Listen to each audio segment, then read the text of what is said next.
essa aula sobre rigidez, né? Deixa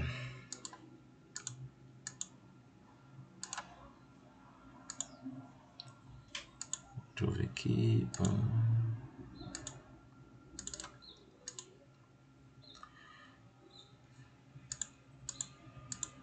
Vocês estão enxergando aí? Tudo certo?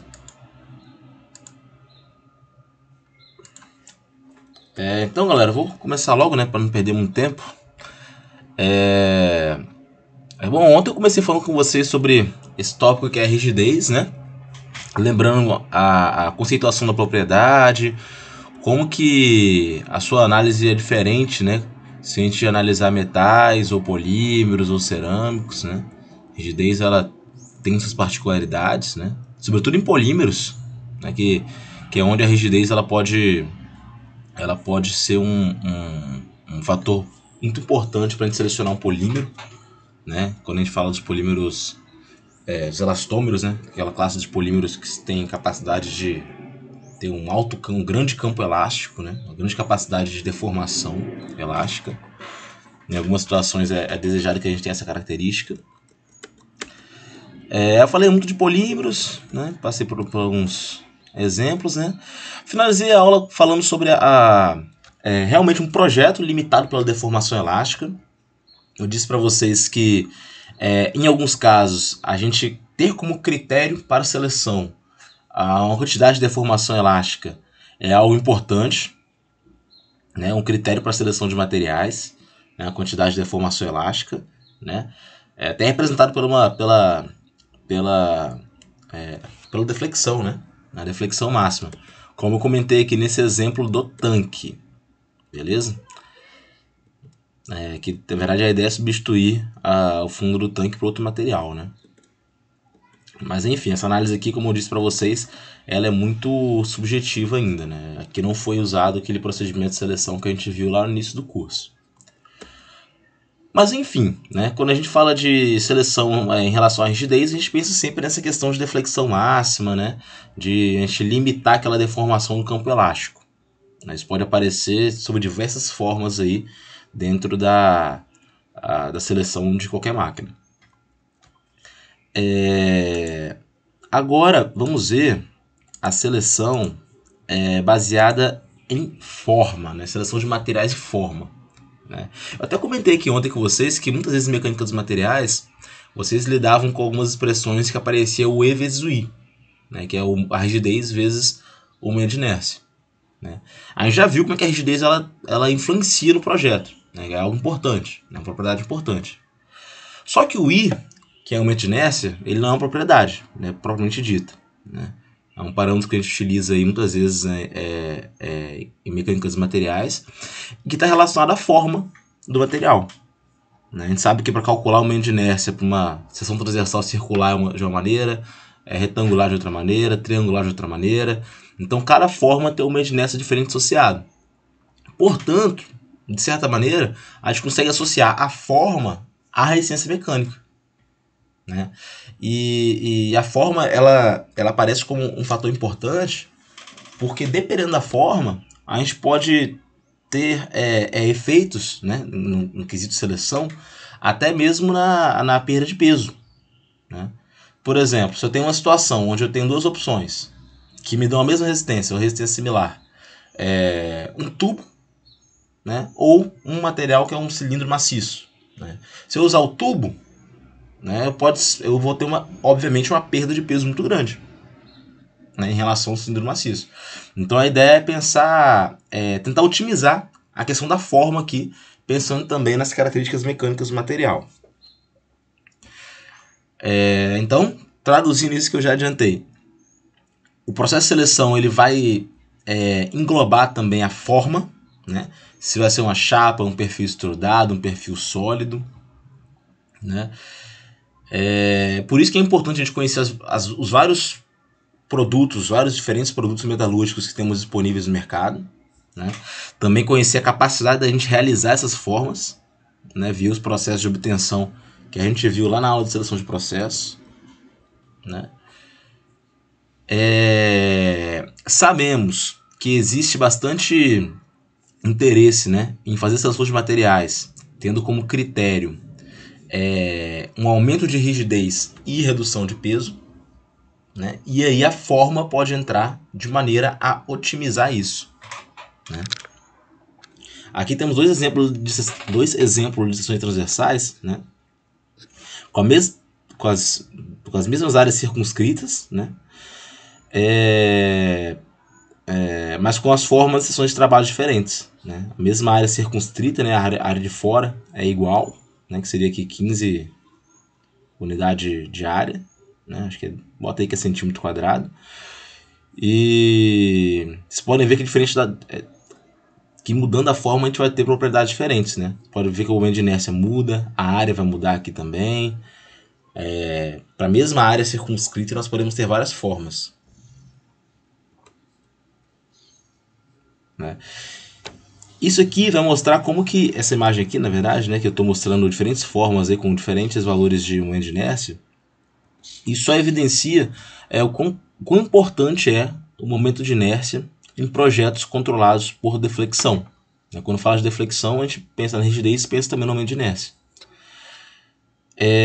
Uma forma útil de se avaliar a influência uma maneira útil de se avaliar a influência da forma é utilizando o fator de forma, que é esse símbolo aqui, né, que é um φ, não sei o nome em grego, né, mas esse símbolo aqui é o fator de forma. Esse fator de forma vai ser um parâmetro adimensional, ou seja, sem dimensão, que vai depender apenas da forma da seção, né? Então, quando eu me refiro à deflexão, meu fator de forma é esse daqui, 4 vezes π vezes momento de inércia sobre a área quadrada, né? Lembrando que o momento de inércia ele vem muitas vezes como, por exemplo, milímetro elevado a quarta. Então, a área ao quadrado seria milímetro a quarta também. Por isso que esse fator ficaria adimensional. E aqui tem o fator de forma para torção, né? Onde eu uso 2π, o valor de K, sobre A ao quadrado. Né? Onde I, obviamente, é o momento de inércia em flexão e K é o momento de inércia em torção. O fator de forma, ele mede, né, conceitualmente falando, a resistência de determinado perfil à deformação. Beleza? Então, considerando que é o mesmo material, as mesmas condições, mede qual perfil apresentaria melhor resistência à deformação. Né?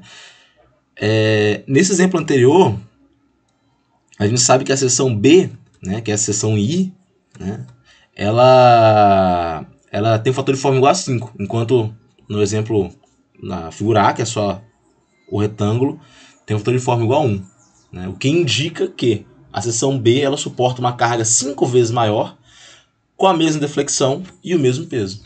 Né? Então, eu estou controlando a deflexão e tenho uma carga muito maior. Né? Então, o fator de forma ele mede isso. É possível integrar o fator de forma com os índices de mérito.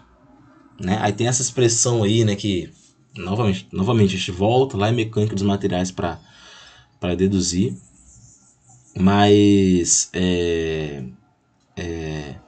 possível a gente fazer isso, né?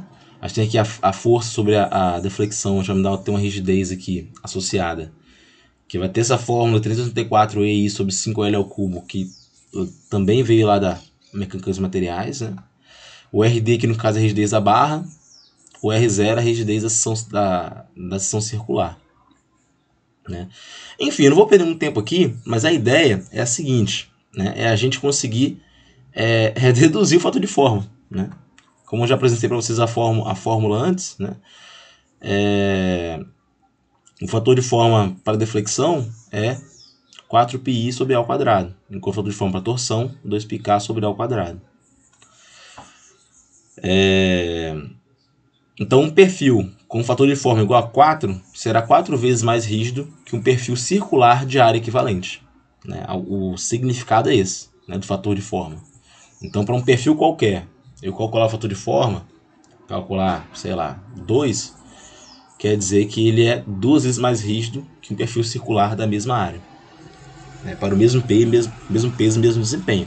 E quando eu falo mesmo desempenho, se refere à mesma deflexão.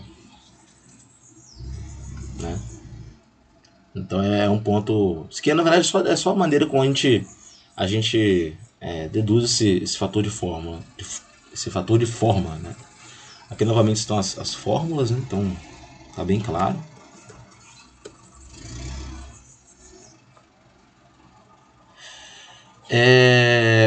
Eu tenho como reduzir esses índices de mérito, né? Para o caso de flexão e para torção, né? Quando eu quero levar em conta o fator de forma. Mas vocês podem ver que tem duas expressões aqui que envolvem rigidez, a massa específica e o fator de forma, tanto por causa da deflexão quanto por causa da torção. No livro tem a dedução dessas fórmulas aqui, né, que eu acho que pra gente não é tão interessante. Mas esses índices de mérito aí, como vocês podem ver, eles agem de maneira... Esses fatores de forma, na verdade, eles agem de maneira a aumentar o índice de mérito, né? Então, quanto maior esse fator de forma, melhor aqui quando a gente pensa em rigidez, peso e, obviamente, esse índice de mérito que integra tudo, né? É como se fosse, de certa maneira, eu otimizar a forma, eu conseguisse aumentar a rigidez, né? Podendo fazer essa analogia, né? Que a rigidez está multiplicada por um fator φd aqui no caso. Beleza? Então, só recapitulando. Esses dois índices de mérito são maneiras de se relacionar a rigidez, peso e fator de forma. Beleza? Um por causa da flexão, outro por causa da torção. A gente pode dizer que o fator de forma ele age no sentido de aumentar a rigidez, né? É claro que ele não aumenta de fato a rigidez, mas ele age no sentido de aumentar a rigidez. Beleza? Então, dois materiais que têm a mesma rigidez, mas um tem fator de forma 5, o outro tem fator de forma 1, é como se ele tivesse esse índice de mérito associado aumentando 5 vezes. Como se a rigidez... Perdão, 5 vezes não. Estivesse aumentando, né? Se a rigidez estivesse aumentando 5 vezes. Né? Que a rigidez ela que está elevada a meio aqui no caso. Beleza? Então, introduzindo esses índices de forma, a gente pode aumentar esses módulos equivalentes. G, né, no caso de rigidez, ou do módulo cisalhamento. Bom, a gente pode visualizar isso mais facilmente através de um exemplo, né? A gente tem esse exemplo 5. Né? Aí tem a figura embaixo, né? Mostra um planador de construção metálica dotado de motor a jato auxiliar, né? Onde está destacado aí o perfil das asas, né? Que tem envergadura de 10 metros. As asas possuem um tubo de perfil quadrado, né? Com as dimensões indicadas aqui, né? Tá um quadradinho aqui, tem um tubo de perfil quadrado, né? Tem as dimensões mostradas, né? Tanto de lado quanto de espessura, né? E a ideia aqui é comparar a viabilidade em termos de rigidez e peso do uso de um tubo de seção oval, como mostrado aqui embaixo. Ou seja, eu comparar o desempenho dessa asa, né, com esse perfil quadrado e com um perfil oval. Né? Essa comparação ela vai se estender também aos materiais. Né? Então eu vou estar comparando a liga 7075, né, que é uma liga metálica que pode ser usada, uma liga de alumínio, com uma liga de titânio, né, e um compósito epóxi fibra de carbono de alto módulo. Então tem 3 candidatos aí. Então aqui, gente, só para exemplificar aqui, trazer esse exemplo, né, a ideia é eu ter 3 materiais e fazer uma comparação desses 3 materiais, cada um deles podendo ter essas duas possibilidades de seção transversal de asa. Né? Então eu estou analisando tanto os materiais quanto a forma. Tá bom? Aí sobre as características do projeto. Né? Em voo, as asas vão suportar um peso de 25.000 Newton. Né?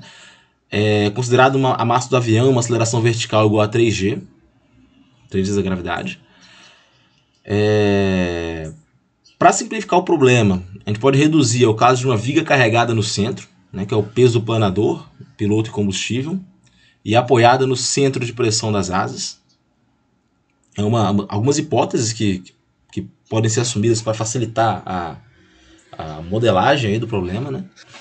Inclusive, gente, eu encorajo vocês a fazerem aproximações, né? Mesmo que seja um pouco grosseiro como essa, para no trabalho de vocês poder sair mais facilmente, né? Porque se a gente fizer uma análise completa aí, eles vão perder muito tempo mexendo com coisa que nem tá no escopo dessa disciplina, né? Então a ideia é que vocês façam essas aproximações, assumam essas hipóteses aqui, como essa. Enfim, deseja-se que a deflexão das asas sob sua estação máxima, 3G, né, fique entre 10 e 25 milímetros, né? Então já está definido um critério de deflexão máxima para as asas.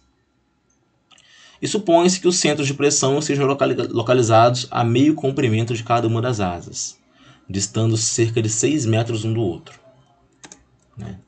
Então essa é a ideia. Bom, né? Aí aqui já tem a tabela, né, que a gente sempre traz, mostrando os índices de mérito com fator de forma, peso e deflexão do tubo da viga, né? Tem o valor de rigidez para cada uma das opções de materiais, tem o valor da densidade para cada uma das opções de materiais, né? Tem o fator de forma para cada um, tem o índice de mérito considerando o fator de forma para cada um, né? Seja perfil oval ou perfil quadrado, né, retangular. Eu tenho a massa, né, que uma vez que eu tenho o volume, eu tenho a densidade, eu consigo a massa. E eu tenho a deflexão máxima, né, que aí já vem de cálculos lá de mecânica dos materiais. E aí eu consigo comparar, né, um com o outro, né? Os índices de mérito aqui, eles não levam a crer, né, olhando o índice de mérito, que esse compósito ele é mais interessante, né? Ele é mais interessante, esse compósito. Em relação a peso, né, a massa, os compósitos aparecem também como favoritos, né? E a deflexão deles é mais controlada, né? Muito embora aqui a deflexão ela está limitada até 25 milímetros, tá entre 10 e 25 milímetros. E esse 0,09 aqui já não está dentro dessa faixa que está limitada,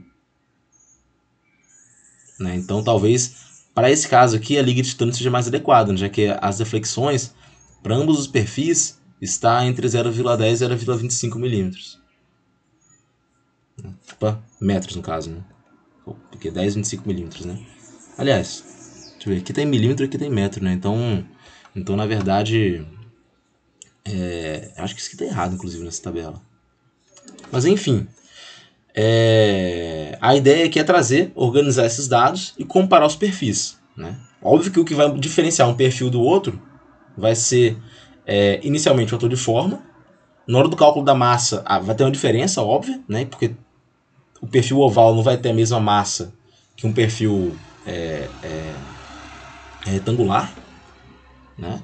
Uma vez que o volume vai ser diferente e a deflexão vai ser diferente também. Olhando através dos índices de mérito, a gente pode ver que a seção quadrada é melhor que a oval, né? Por outro lado, a área transversal das duas formas é praticamente igual, o que vai se refletir nas massas semelhantes, né? Você pode observar que as massas não diferem muito, né? O índice de mérito é melhor para a seção quadrada do que para a seção oval em todos os casos, né? A deflexão do tubo oval em alumínio apresenta valor acima do limite superior, né? Então aqui o valor para o oval 0,32 está acima do estipulado. Essas unidades aqui estão erradas aqui na tabela, tá? Aqui considere que é 32 milímetros, né? Tá acima do que foi estipulado, né? Que aqui era entre 10 e 25, né? Considere que é 32 milímetros.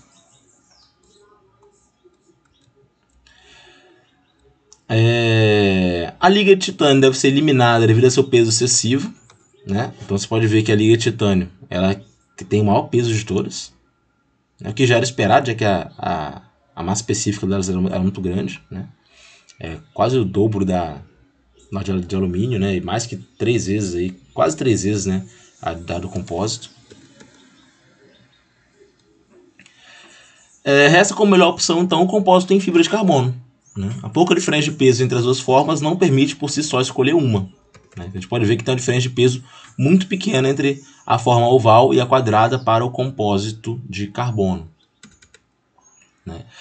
Porém, a deflexão ela é mais adequada para a viga de seção oval, né, já que a seção quadrada é mais rígida do que o especificado. Beleza? Então a deflexão ela é mais adequada para a seção oval. Foi o que eu falei, né? Considerando que aqui é 9 mm, está entre 9 e 11 mm, né, para os compósitos, ela está mais rígida que aquele limite inferior imposto. Então já não cabe. Teria que ser uma seção oval e de compósito aqui. Que seria, para esse caso aqui, o mais adequado. Né? Lembrando que o que eu estou falando aqui, gente, é tudo muito subjetivo. Para eu tomar uma decisão de fato, eu teria que usar aquele procedimento de seleção.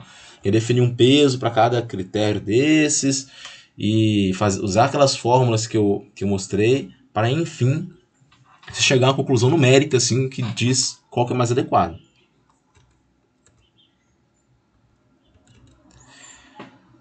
É claro que essa análise aí foi muito simplificada, né? Como já estava acabando de dizer. Eu tenho que levar em consideração também o processo de fabricação para cada perfil, que vai influenciar com certeza no custo, né? E vai influenciar também no desempenho em torção. Né? Além disso, essas seções quadradas, né, seções retangulares, elas geralmente são indesejadas, né, para essas aplicações em aeronaves, por conta dos concentradores de tensão que podem ser formados aí, que se formam, na verdade, aí nesses cantos vivos aí da área da seção transversal. Então tem várias coisas a se analisar aí nesse caso. A corrosão também entraria como um fator importante de se analisar. Aqui eu tenho várias seções, né, várias formas diferentes de seções. Né, oval, vazada, enfim. Várias formas diferentes. Tenho o cálculo da área, né, fórmula para a área. Tenho fórmula aí para o momento de inércia em flexão e o momento de inércia em torção.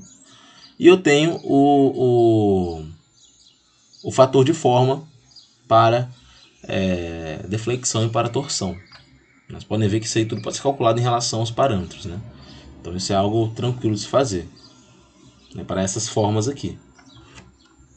E mesmo que a gente não tenha a forma de fato aqui, sabendo a área ou momento de inércia, a gente já consegue determinar o fator de forma. Tá bom? Outro exemplo, exemplo 6, ainda se tratando do mesmo assunto, né, falando de forma. Agora o trem de aterrissagem no mesmo avião. Né? Tá, a imagem aqui está um pouco ruim, né, que eu recortei do livro esse exemplo, né? Mas é um trem de aterrissagem, né? Deseja-se um baixo coeficiente de penetração aerodinâmica e as seções mostradas na figura foram propostas para análise. Tem a seção circular, uma seção oval e uma seção oval vazada, né? Furada, um tubo oval. O objetivo da seleção nesse caso é alta rigidez sob esforço de flexão e baixo peso do componente. Além disso, eu vou introduzir também um bom desempenho em torção. Os materiais candidatos são uma liga de titânio, uma liga de magnésio com zinco, né, e o compósito de carbono, né, que é o terceiro candidato. Aqui temos as geometrias bem desenhadas. O componente pode ser considerado como uma viga em flexão, né, e o índice de mérito, que é o E elevado a meio sobre ρ, é aplicável. As solicitações de torção também podem aparecer durante a aterrissagem, né, quando a roda entra em contato com o solo. Pode ser que ele seja solicitado em torção. Né? E aqui na direita tem a tabela, né, desconsiderando a forma. E aqui na esquerda uma parcela do mapa de propriedades, né, cuja densidade está no eixo horizontal e a rigidez no eixo vertical. Tá bom? Tem algumas linhas guias aqui, como mostrado. As linhas guias para cada um dos materiais, né, para o compósito, para o titânio e para o magnésio. Né? A de 2,4 é para o titânio, 3,8 para o magnésio e 8,8 para o compósito.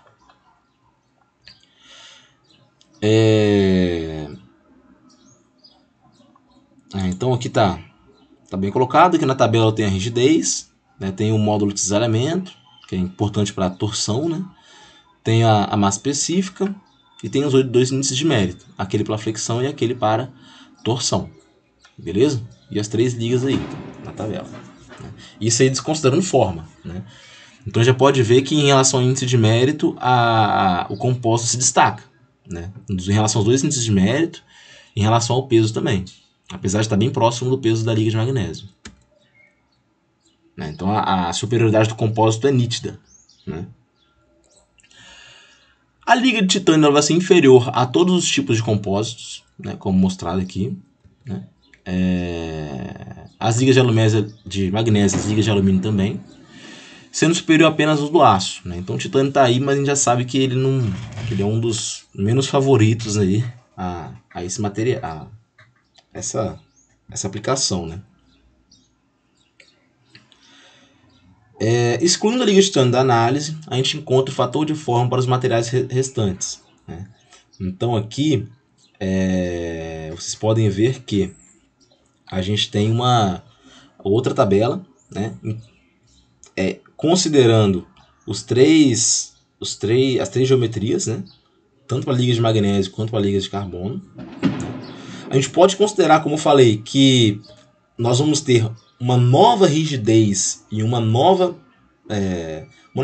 densidade, de certa maneira, né? Mas isso é até uma forçação, talvez pode até confundir vocês pensar dessa forma. É só vocês pensarem que a rigidez ela vai estar sendo multiplicada, tá bom? E a densidade também vai sofrer essa modificação. Aqui eu tenho na tabela, né? O fator de forma para deflexão, o fator de forma para torção e os valores aí de rigidez e modo de desalhamento, além disso da densidade aí alterados para cada uma das estruturas. Né? Lembrando que o fator de forma para estrutura circular vai ser sempre 1. Né?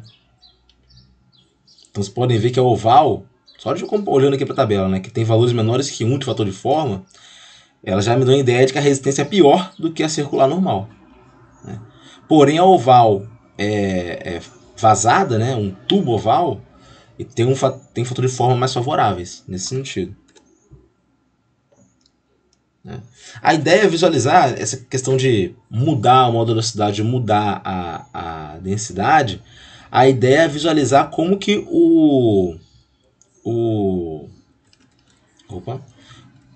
como que o fator de forma vai movimentar o material para cima ou para baixo na linha original do índice de mérito, como está mostrado aqui no mapa de propriedades. Né?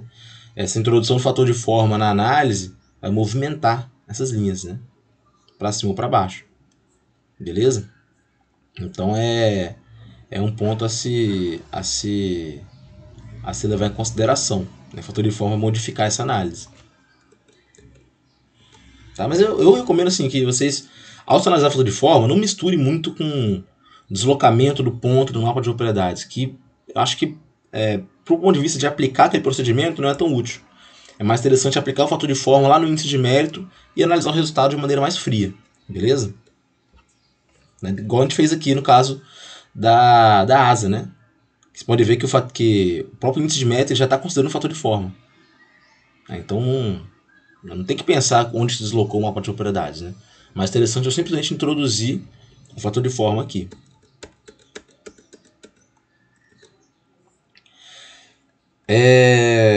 Para o caso da barra oval, essa mudança de posição coloca ambos os materiais abaixo das linhas de índice de mérito, que vai trazer um desempenho pior no que se refere à rigidez. Né? É o que eu estava dizendo, que barras ovais, a barra oval ela vai, de certa forma, entre aspas, aí, né, piorar o material, piorar a resistência, né, daquele perfil, né, a barra maciça oval. Né, porém, um tubo oval ela tem um posicionamento contrário, né, ele melhora o comportamento de flexão. Né. Lembrando sempre, seção circular tem fator de forma igual a 1. Se eu analisei o perfil A e esse perfil A tem fator de forma igual a meio, é porque ele tem um desempenho pior que a seção circular. Né? Se eu analisei o perfil B e o perfil B tem um fator de forma igual a 10, é porque ele tem um desempenho 10 vezes melhor que o perfil circular. Então é um parâmetro de comparação. Tá? Só de olhar aqui na tabela eu ver que o fator de forma para barra oval caiu, é porque eu sei que vai ser pior. Né? Agora para o tubo oval melhorou bastante. Beleza? Outra coisa legal de falar é que não é porque a barra oval é ruim que o tubo oval vai ser ruim, como vocês viram aí, né? O tubo oval tem propriedades muito melhores do que a seção circular, porém a barra oval tem propriedades piores. Então o ideal é sempre botar a mão na massa e fazer a conta.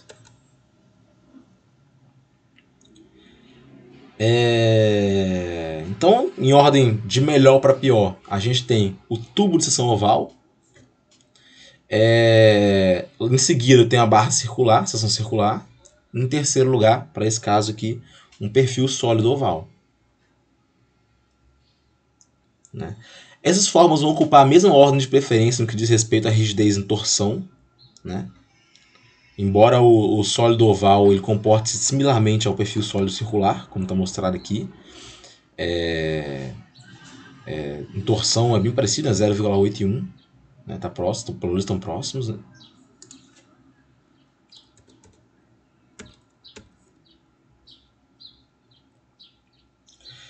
Em relação aos materiais, né, fazendo essa análise por cima da tabela, a gente pode ver que o compósito ele é bem melhor que a liga de magnésio.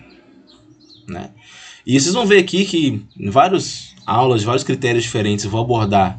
Vou citar como exemplo nas tabelas o compósito, ele geralmente vai ser melhor que as das ligas metálicas. Né? Para a maioria das aplicações que a gente vê aqui. Visto que eles têm uma rigidez parecida, né? Tem propriedades mecânicas parecidas e um peso 5 vezes menor. Né? O que traz, o que dificulta o uso de compósitos, na verdade, é porque eles têm propriedades muito boas, boa combinação de resistência e peso, rigidez e peso, só que eles são mais caros, né? Então o fator custo pode pesar contra os compósitos. Beleza? Até aqui, alguma dúvida, gente?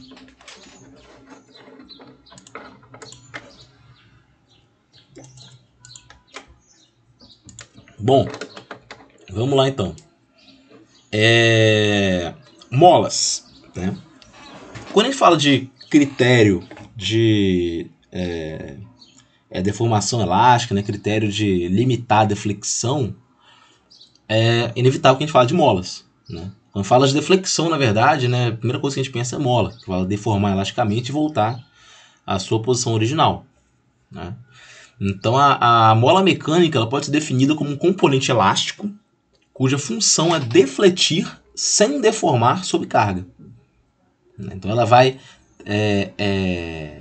se deslocar sem deformação. Uma vez retirada a carga, a mola deve retornar à sua forma original. Pouquíssima energia deve ser dissipada na deformação. Né? A ideia é que não deforme, né? Então não deve ter dissipação de energia. E o melhor desempenho da mola significa maior energia armazenada. Né? Então isso é uma coisa que você tem que ter em mente. Né? Quando a gente fala de mola, o melhor desempenho é quando ela consegue armazenar energia. Ela tem uma maior energia armazenada. O que isso quer dizer? Que quando a gente deforma a mola, ela absorve energia e ela libera aquela energia, né? Ela é resiliente, né? De maneira bem clara, né? Com bom desempenho. Então, bom desempenho para a mola é maior energia armazenada.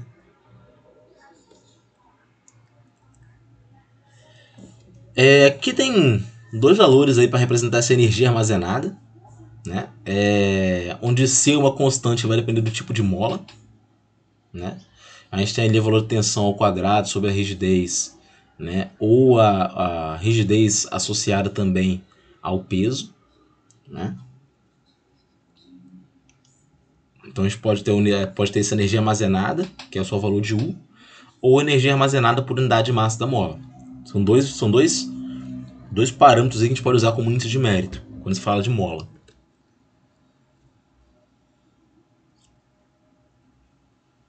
Né? Os dois podem ser usados como índice de mérito. Né? Então, só que esse segundo parâmetro aqui, que é o da energia armazenada por unidade de massa de mola, ele é mais completo, né? Porque está inserindo, além da rigidez e da tensão, está inserindo também a questão do peso. Né?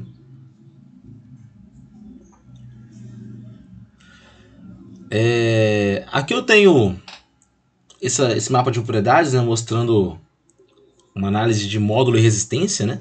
Já que nessa ideia de usar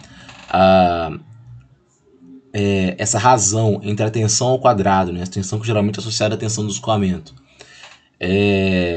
dividido pela rigidez, usar essa razão como o índice de mérito, né, que é a energia armazenada, nós temos que olhar o mapa de propriedades em relação a essas duas propriedades, né, que é a rigidez no eixo vertical e a tensão do escoamento no eixo horizontal.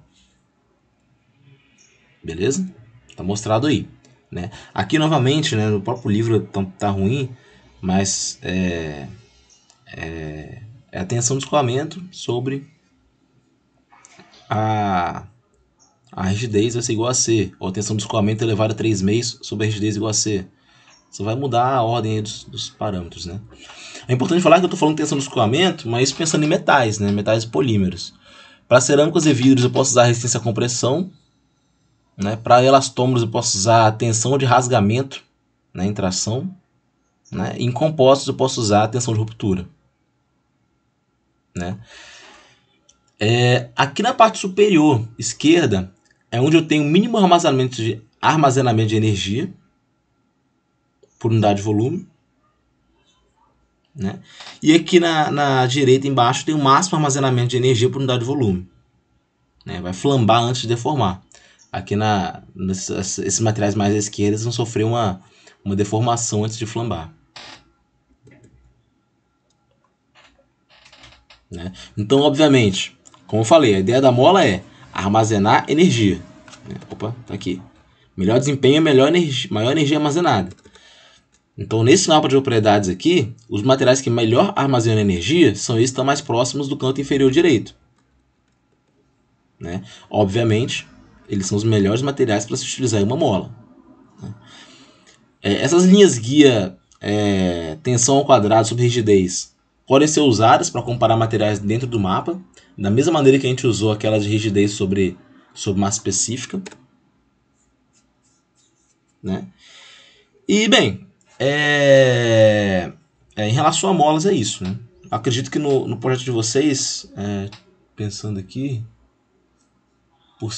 rapidamente, acho que não tem nenhum que vai utilizar molas a princípio, né? Enfim, pelo menos não diretamente, né? Talvez tenha algum método de amortecimento, mas vamos lá. Amortecimento de vibrações, né? Esse aqui é um ponto importante, né? Como que a vibração vai ser amortecida? Como que eu posso reduzir vibrações no sistema, no equipamento, na estrutura, né? A gente faz essa redução através de absorção de energia. Então aqui, quando a gente fala de amortecimento de vibração, a gente tem que falar de absorção de energia. Beleza? Absorção de energia. Tudo bem? Então a gente sabe que a frequência natural de vibração de uma viga ela é proporcional à raiz quadrada do seu modo de elasticidade, né?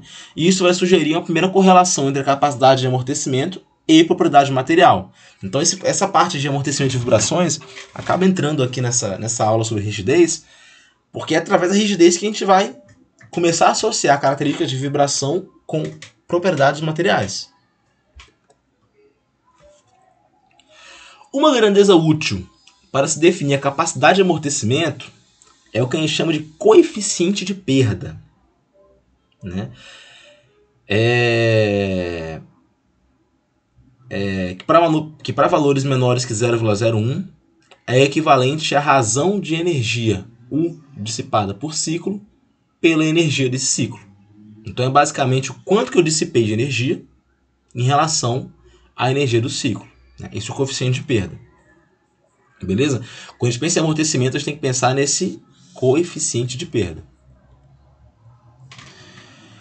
E, obviamente, olhando o coeficiente de perda como uma propriedade, a gente pode traçar ele dentro do índice de mérito, aqui no mapa de propriedades, né? Aí tem o coeficiente de perda aí que ele vai estar aí no eixo vertical, rigidez aqui no eixo horizontal, né, os materiais separados.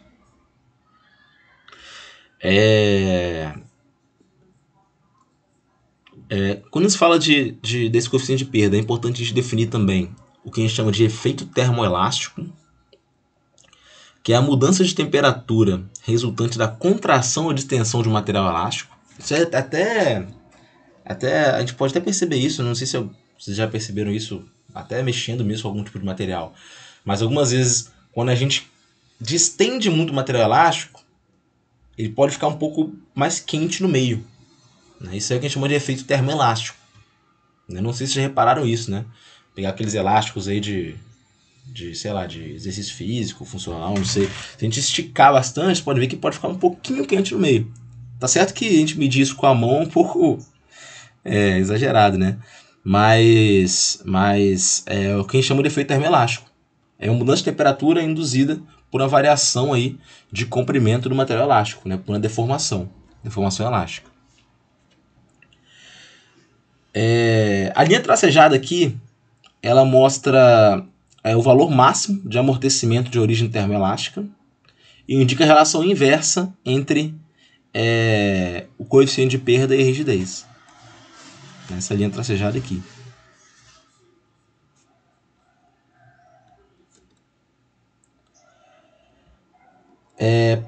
Como os materiais cerâmicos são muito pobres em questão de dissipação, eles ficam mais abaixo aqui, né? Vocês podem ver que as cerâmicas de engenharia estão bem aqui embaixo, dissipam pouquíssima energia, né? Ao passo que os materiais elásticos eles aparecem lá em cima, né? Para eles dissipar mais energia. Se a gente vai preparar um tipo de amortecedor, a gente provavelmente tem que usar algum material, um polímero, um elastômero, alguma coisa nesse sentido, né? Uma borracha, para se fazer esse amortecimento.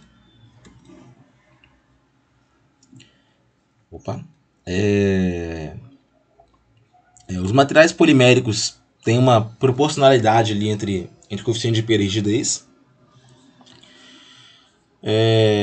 Então, uma vez que o mecanismo de escorregamento das cadeias é responsável por esse alto grau de absorção, né? Então, quanto mais possível for esse escorregamento das cadeias, maior vai ser a absorção, né? Então, tem essa proporcionalidade entre a rigidez e o coeficiente de perda. Beleza? Então, a ideia aqui, gente, o coeficiente de perda aqui ele seja alto, tá bom? Ele tem que ser um valor alto se eu quero ter amortecimento. O que define as capacidades de amortecimento para a gente aqui vai ser esse coeficiente de perda. Tá? É importante que seja de valor alto. Isso mostra que a energia dissipada por ciclo vai ser alta mesmo. Ele vai absorver muita energia. Tá bom? Então, pensando aqui no trabalho de vocês, acho que o grupo de motor elétrico provavelmente deve ter algum tipo de mecanismo de amortecimento, né, para atenuar as vibrações características do motor, né, se for o caso. O do freezer eu já não sei. A princípio, pensando alto, eu realmente não sei, tem que analisar com mais calma. Da casa de marcha eu acho que não cabe muito essa questão de amortecimento, né? É um outro ponto. Mas enfim, analisar amortecimento é muito simples.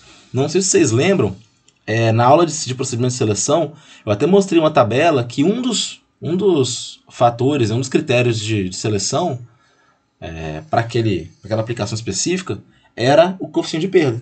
Só que o peso era muito pequeno em relação às outras propriedades, né? Então acabou ficando em segundo plano. Tá bom? E aqui a gente tem um exemplo, né, mostrando um sistema ultrassônico de agitação. Né? Alguém aí já lavou algum tipo de amostra, algum tipo de componente numa lavadora ultrassônica? Não? Eu perguntei assim que, apesar de parecer uma coisa que quase ninguém faz, esse laboratório de materiais geralmente tem com uma lavadorinha ultrassônica, que é uma caixinha que a gente coloca uma amostra dentro, deixa ligado por 5 minutos, essa amostra fica dentro de fica imersa, né? Dentro de álcool, água, enfim, geralmente é álcool. E à medida que vai vibrando, aquela sujeira que está mais presa na amostra, ela vai se desprendendo, né? Então a ideia é limpar a amostra, né? Aqui tem uma imagem de um sistema ultrassônico de agitação, né? A ideia é limpar peças, né? É um oscilador que vai produzir energia, né? Vai ser enviado a um transdutor. Esse transdutor vai emitir onda ultrassônica para um líquido que está aqui nesse recipiente, né? Eu vou colocar a peça, vou imergir a peça aqui dentro, né? E os transdutores usados para gerar essas ondas de ultrassom são transdutores piezoelétricos, né? Geralmente, né? Então a ideia aqui, ao contrário do que seria um amortecedor, né? A ideia aqui é realmente eu ter vibração. Eu quero que vibre. Porque quanto mais vibrar, mais provável que eu tenha esse descolamento de sujeira da superfície da minha peça, que eu estou limpando ali. Os requisitos do projeto são os seguintes. Primeiramente, o baixo peso, por equipamento de bancada, né? Então é interessante que seja transportável e vantajoso.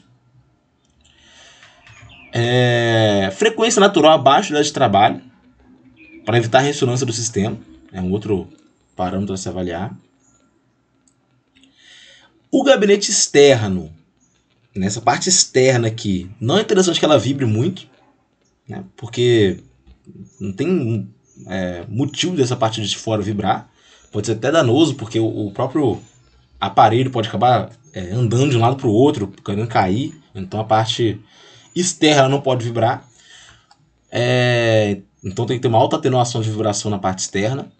E na parte interna, que é nessa cuba, eu tenho que ter uma baixíssima atenuação de vibração, né? Para que eu tenha realmente, de fato, vibração aqui dentro, né? Então é um projeto que ele leva em consideração tanto a parte de fora, onde não pode haver vibração, e a parte de dentro, que deve haver vibração,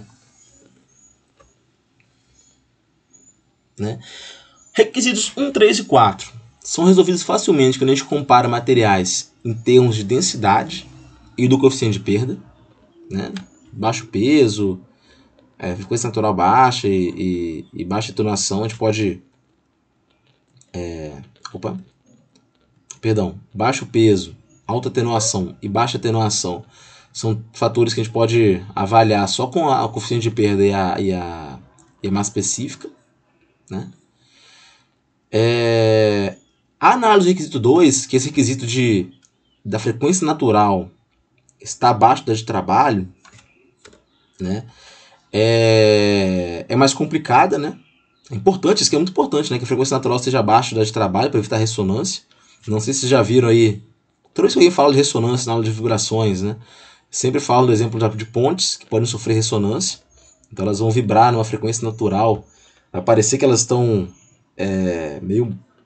que elas perdem rigidez, parece, né? Olhando em alguns vídeos. É até interessante vocês procurarem, né, por curiosidade, vídeos de ressonância em pontes, né? As pontes, elas se deslocam, se mexem de uma maneira que você acha que a parte de concreto do chão está totalmente mole, né? Que parece tudo meio sem rigidez, né?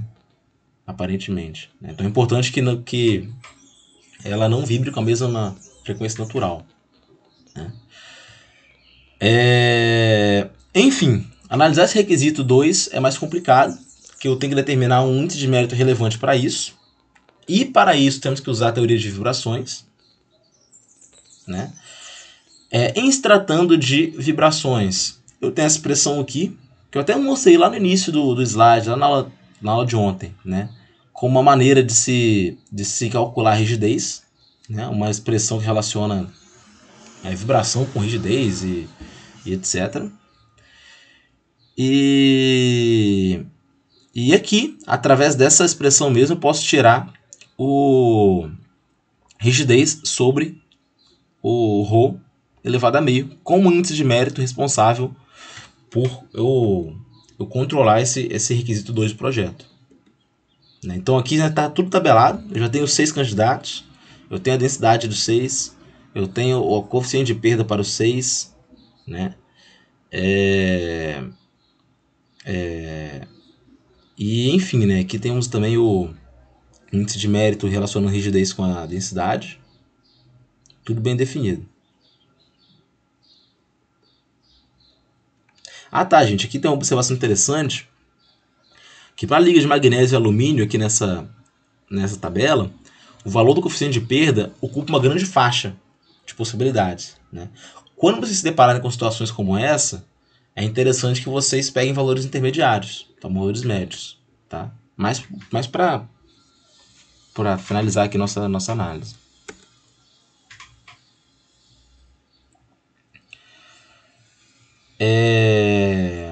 O coeficiente de perda, como eu falei, ele tem que ser baixo para a cuba.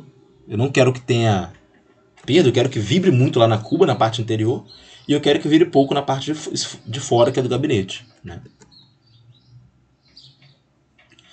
Fazendo aquela análise subjetiva, quem já está até se acostumando, e ordenando os materiais como mais ou menos adequados, minimizando ou maximizando densidade e índice de mérito, a gente tem que ir para a cuba. A gente tem essa ordem, né, de alumínio até propileno, polipropileno, né? Lembrando que a cuba ela não pode ter absorção de vibração, então o polipropileno, que é um polímero, é o pior de todos. Para o gabinete é o contrário, eu quero ter atenuação de vibração, então o polipropileno é o melhor de todos, né? Para a cuba, a alumina deve ser descartada porque ela é muito frágil, porém isso não está contabilizado na tabela, porque não foi colocado aqui na tabela que isso seria um requisito, mas obviamente é. Ligas de alumínio e de aço inox são equivalentes, exceto que se refere à densidade, né? E que não é determinante, já que a massa da cuba é uma pequena parte da massa total do equipamento. Questões desse tipo, novamente, extremamente importante, são resolvidas por procedimentos onde os requisitos são hierarquizados, né? A gente vai ter que fazer uma hierarquização, definir o que é mais importante, o que é menos importante. Para esse caso aqui, né, o coeficiente de perda é extremamente importante, né? E tudo que vem depois vem com peso menor, com certeza.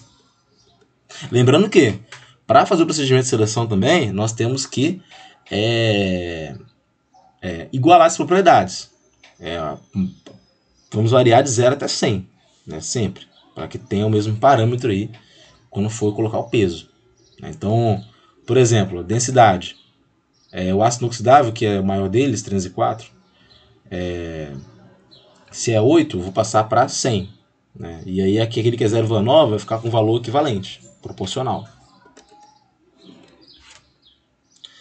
Enfim, a decisão final para a cuba vai ficar entre o aço e a liga de alumínio e vai ser pautada por custo, disponibilidade de material e resistência à corrosão. Né? Para o gabinete, o polímero vai ser a melhor decisão, né? Aparentemente.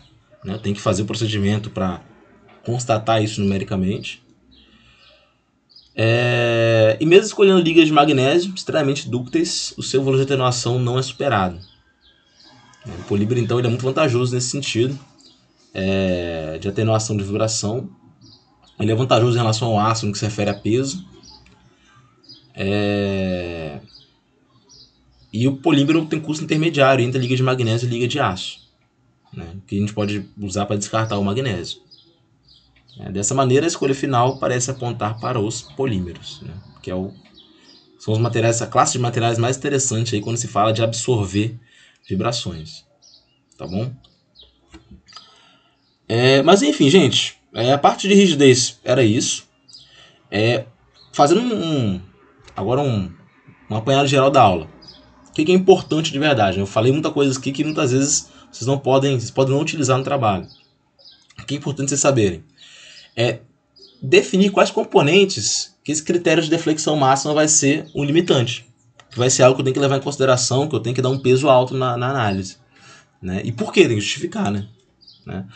A gente pode ver que ele pode aparecer como uma deflexão naqueles casos do trem de aterrissagem e da asa, como algo daquele tipo, né? Definir uma deflexão máxima, né? Ou mínima. E pode aparecer também quando eu estou falando de molas ou quando eu estou falando de amortecimento de vibrações. Tá? Que são onde a rigidez ela tem um papel mais destacado. Beleza? Então é isso, gente. Para a semana que vem, aliás, antes de falar, Alguém tem alguma dúvida aí, alguma coisa a perguntar?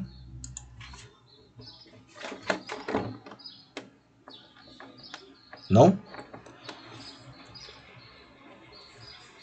Beleza. Gente, então a semana que vem eu não vou dar aula nem terça nem quarta. Não vou ter aula, tá? Vai ser a semana que vocês podem se dedicar a fazer o relatório só. Eu vou abrir provavelmente amanhã no Moodle lá uma aba tarefa para vocês enviarem o relatório até o final da semana que vem. Então vocês vão ter um tempinho bom para fazer isso.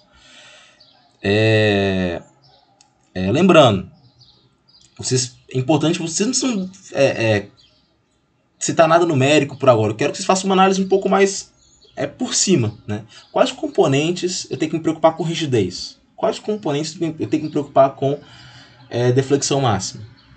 Ou em relação à seleção de processos, qual componente eu tenho que passar por uma soldagem? Né? Qual o tipo de processamento é mais adequado para ter as propriedades necessárias? Né? Eu quero uma análise mais teórica de vocês nesse sentido, tá bom? É claro que pode acontecer de vocês chegarem para mim e falar, olha, a rigidez não é importante para o meu projeto, por causa disso, disso e disso. Tudo bem, desde que vocês justifiquem, né? Que tem vários outros fatores mais importantes, em vários componentes e etc, tá? Como semana que vem a gente não tem aula certa no horário, vocês podem se sentir livres para mandar mensagem aí para tirar dúvida a hora que vocês quiserem, né? Eu estou disponível no WhatsApp, né? Se eu demorar um pouco a responder, eu posso demorar, mas eu acabo respondendo. E é isso, gente. Qualquer dúvida, vocês falem comigo, né? Não deixem de fazer por questão de dúvida, né? E é isso, gente. Estão dispensados. Tenham uma boa semana e até semana que vem.